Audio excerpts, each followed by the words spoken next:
So yeah, my name's Faith Ridgwick. I work for Barnsley Council as an Equality and Inclusion Officer.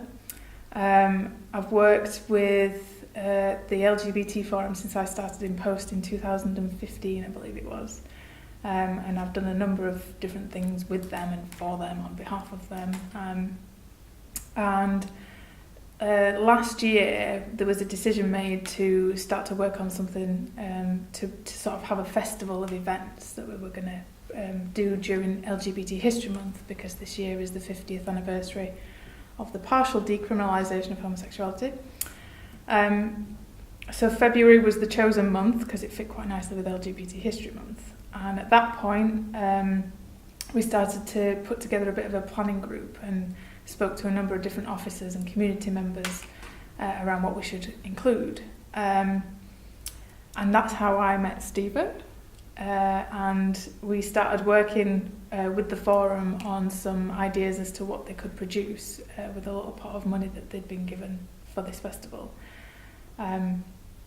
So the first iteration, if you like, of the Uncover project started back in February, with a number of the bits of research taking place then.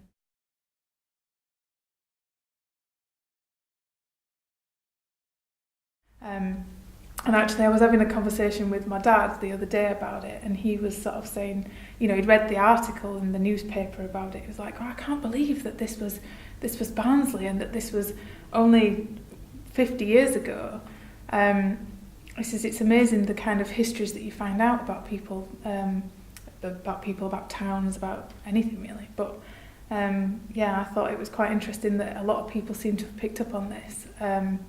And hopefully it'll be a positive thing for the wider community as well as the LGBT community in Barnsley. So that's kind of, I don't know, a little bit encouraging, I think, in my mind, that this is something that people wider than the LGBT community are interested in.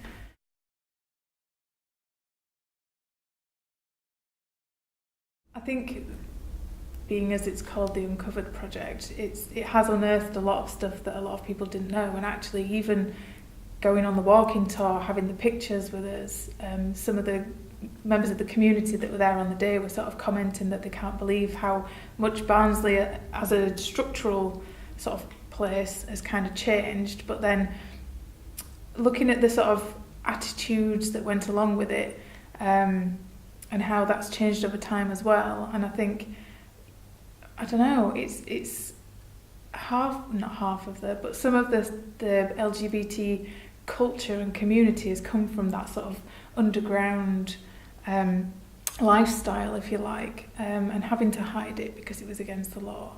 And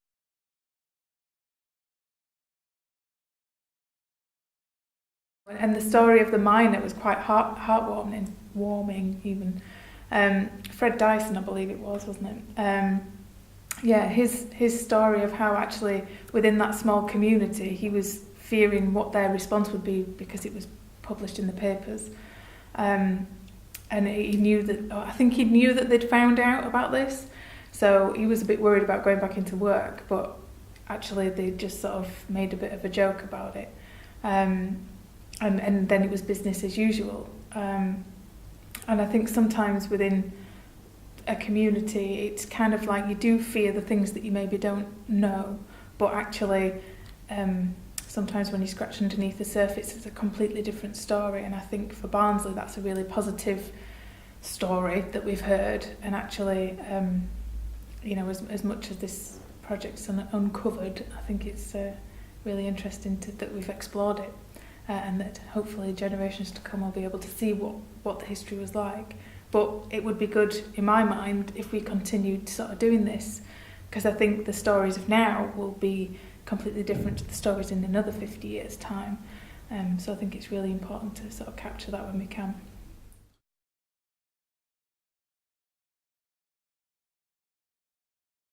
There are still instances of hate and harassment and discrimination, which is why we've got things like the Equality Act to try and help to tackle that. And we have hate crime reporting, and I think it takes quite a long time for attitudes to change sometimes, and especially if things have become entrenched in people's minds or in the culture that they live within or the environment they live in.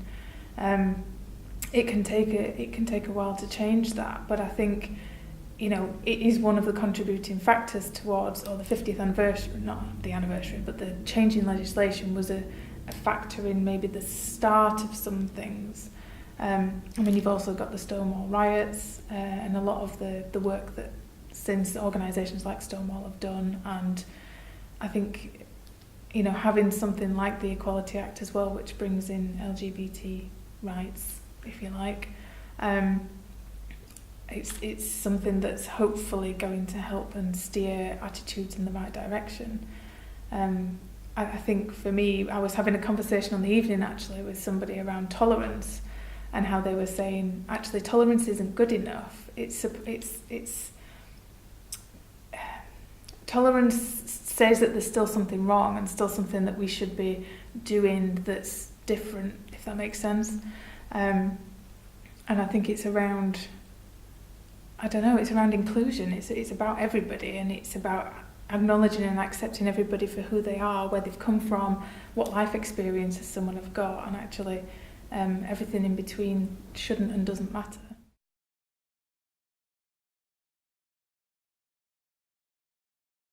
See, I hope that the Uncovered project will be a bit of a legacy for Barnsley, particularly in terms of the younger generations.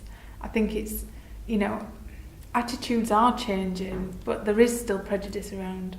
And I think it's important for projects like this to, like you said, to highlight the fact that there's documented cases of people that have lived in Barnsley for 200 plus years and were either openly gay or, you know, I think it should be encouraging and should hopefully help to steer attitudes in the right direction, because, I don't know, I suppose it's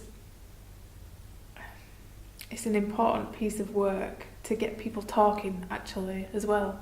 Because, you know, if you find something interesting, then you talk about it with people and to people. And, you know, the only way that we can sometimes make change is by people realising that this just is normal. This is life. This is, you know, yes, it's people's identities, but actually that is different for everybody, and their circumstances will be different. But, you know, by talking about it, it kind of gives people space sometimes to explore the things and the questions that they might have, and particularly when people are younger, I think that's a good place to sort of start. You know, attitudes can be like, you have a lot of influence around you when you're a younger person, and I think, you know, you're mostly, although not always, open to sort of ideas and different ways of thinking. And I think if we've got some sort of educational material that is going to tackle issues, particularly for people who